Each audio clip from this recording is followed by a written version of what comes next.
Les 4 personnes impliquées dans l'assassinat de Samuel Paty seront jugées en appel à partir de demain devant la cour d'assises spéciale de Paris pour une durée d'1 mois.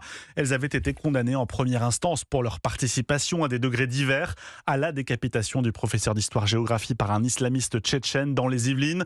Drame survenu en octobre 2020 qui avait bouleversé la France. Et depuis, des voix s'élèvent pour faire entrer la dépouille de Samuel Paty au Panthéon. Son comité de soutien notamment, qui veut en faire un symbole de la liberté d'expression. Le ministre de l'Éducation nationale a parlé de son côté cette semaine d'une chose qui, je cite, doit être réfléchie. Et vous, qu'en pensez-vous ? Charles Bouchin vous a posé la question. Il était cet après-midi dans les rues de Paris pour Europe 1.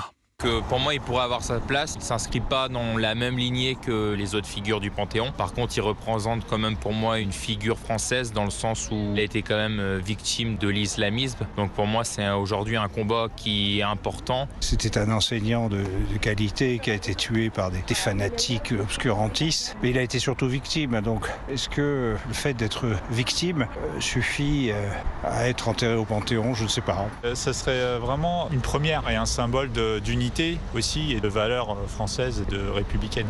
Et de la liberté d'expression, c'est fondamental, d'autant plus au collège. Donc, et c'est important que tous les jeunes aient connaissance de l'histoire pour que l'histoire ne se reproduise pas. C'est un juste retour des choses, qu'il soit à minimum au Panthéon.